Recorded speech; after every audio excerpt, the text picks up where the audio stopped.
ശങ്കു, മാസത്തിൽ ഒരു തവണയെങ്കിലും എന്നെ അനുമോദിച്ചില്ലെങ്കിൽ ഗ്രാമത്തലവന് ഉറക്കം വരില്ല.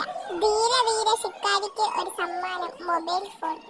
വിളിച്ചാൽ പാട്ട് കേൾക്കും. സുഖു ഒന്ന് വിളി, ഹിഹി വിളിക്കാം. ശിക്കാരി ശിക്കാരി കാട്ടിൽ വേട്ടയ്ക്കധികാരി, അടികൈ. കൈയടിക്കാൻ ഒരാൾ കൂടി ഉണ്ടായിരുന്നു. ഹ്രും. അയ്യോ, കയ്യരടി അല്ല, കരടി. പുല്ലു പറിക്കാൻ പുലിയെ വരുത്തും പുക്കിലി വീരൻ ശിക്കാരി. ഫേമസ് ആയാൽ ഇതാ പ്രശ്നം, എല്ലാരും നമ്മളെ ഫോളോ ചെയ്യും. അത് ഫേസ്ബുക്കിലായാലും ഫോറസ്റ്റിലായാലും. 1.5 കിലോമീറ്റർ ഓടിയപ്പോഴേ ഒളിക്കാൻ സ്ഥലം കിട്ടിയുള്ളൂ. അപ്പോഴാണ് വേറൊരു കാര്യം ഓർത്തത്. അയ്യോ, മൊബൈൽ ഫോൺ എവിടെ?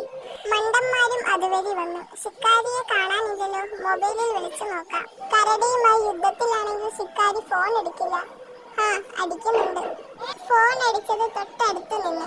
ശിക്കാരി ശിക്കാരി. മണ്ടൻ കരടി മൊബൈൽ ഫോൺ വിഴുങ്ങിയതാണ്. കാട്ടിൽ വേട്ടയ്ക്കധികാരി. ഫോൺ കൊടുത്ത് കരടിയെ പിടിച്ച് ശിക്കാരി കീ. മുതുകു ചൊറിഞ്ഞാൽ മാന്താനായി കരടിയെ നിർത്തും ശിക്കാരി. നാട്ടിൽ പോയി മനുഷ്യരുടെ പാട്ടു പഠിച്ച ചേട്ടായിക്ക്